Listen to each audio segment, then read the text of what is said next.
आप में से कितने लोग अपने नाना नानी दादा दादी से प्यार करते हैं, पर कभी कभी हम उन्हें ये बता नहीं पाते हैं। ये वीडियो उन सभी नाना नानी दादा दादी के लिए है।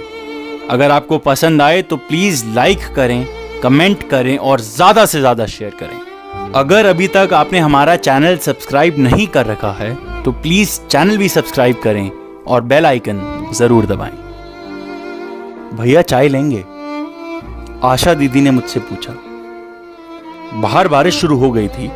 नहीं नहीं दीदी, आप जाइए, बाहर बारिश हो रही है, चाय मैं खुद बना लूंगा। जाते जाते कहते हुए गई, भैया मैगी माइक्रोवेव के साइड में रखी है और गैस के साइड में मैंने पार्ले जी का बिस्किट भी रखा है। बारिश, चाय और पार्ले जी के बिस्किट से मुझे मेरी नानी जी याद आ गई, या ऐसा कहें उनसे जुड़ा एक किस्सा याद आया। मेरी नानी अकेले रहा करती थी क्योंकि मामा हमारे आईएएस ऑफिसर थे और उनकी पोस्टिंग देश में अलग अलग जगह हुआ करती थी। हम हर गर्मियों की छुट्टियों में नानी के घर जाते थे, हर सर्दियों की छुट्टियों में दादी जी के घर जाते थे और दिवाली की छुट्टियों पे नानी जी और दादी जी हमारे घर आया करती थी। पापा की रिटायरमेंट के बाद नानी जी मम्मी और पापा के साथ शिफ्ट हो गई थी। मैं और भैया काम के सिलसिले में अलग अलग शहरों में जा बसे। हमारी लास्ट वेकेशन नानी जी के घर में ही हुई थी और वो भी पापा की रिटायरमेंट से पहले। मुझे आज भी वो दिन याद है। हर साल की तरह एग्जाम्स खत्म होते ही हम नानी जी के घर के लिए निकल पड़े। हमेशा की तरह नानी जी ने मेरे फेवरेट राजमा चावल ही बनाए थे। सबको पता था नानी जी का मैं फेवरेट हूं। मामू की बेटियां अब थोड़ी बड़ी हो गई थी और भैया मुझसे 7 साल बड़े थे। So I was the baby of the family. नानी जी रात को गर्मा गर्म बेसन का हलवा बनाती थी मेरे लिए, क्योंकि उन्हें और मुझे दोनों को मीठा बहुत पसंद था और हमें रोज रात को कहानियां सुनाती थी और बेसन के हलवे की तरह मीठे मीठे सपनों की दुनिया में ले जाया करती थी। दूसरे दिन सुबह से ही गर्मी थी।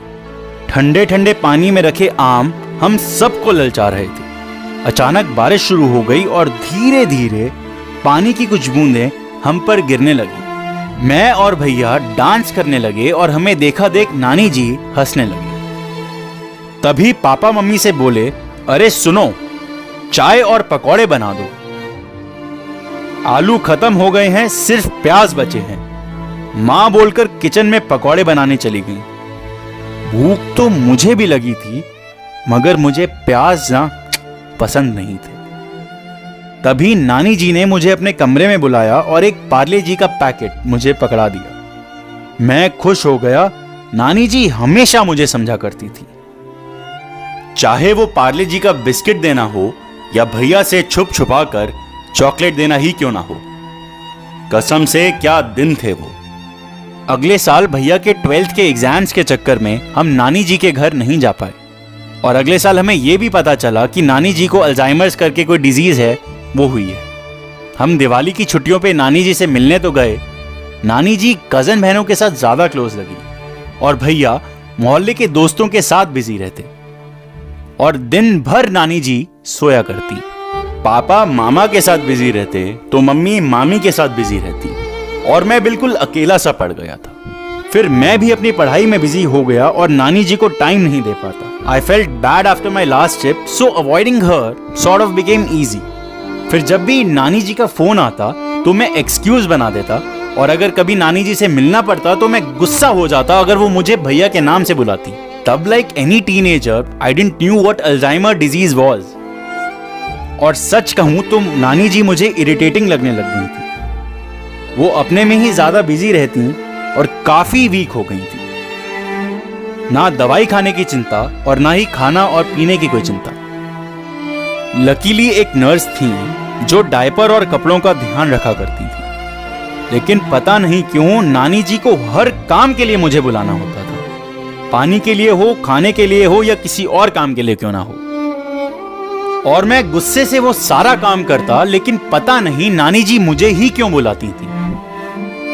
आज जब बारिश हुई तो मुझे वही बारिश याद आ गई जब नानी जी ने मुझे पार्ले जी का पैकेट दिया था। तभी चाय की उबलने की आवाज से मेरा ध्यान टूटा। मैंने चाय कप में डाली और पापा को फोन लगाया। नमस्कार। कोविड-19 अनलॉक की प्रक्रिया अब पूरे देश में शुरू हो गई है। ऐसे में अपने घरों से बाहर तभी निकलें जब बहुत आवश्यक हो। फेस कवर या मास्क पहनते समय ध्यान रहे कि मुंह और नाक अच्छी तरह से ढके रहें। सार्वजनिक स्थान। नमस्ते पापा। पापा, नानी जी आसपास हैं तो प्लीज फोन दीजिए। Hello hello. नमस्ते नानी जी। मैं बिल्कुल बढ़िया, आप कैसी हैं?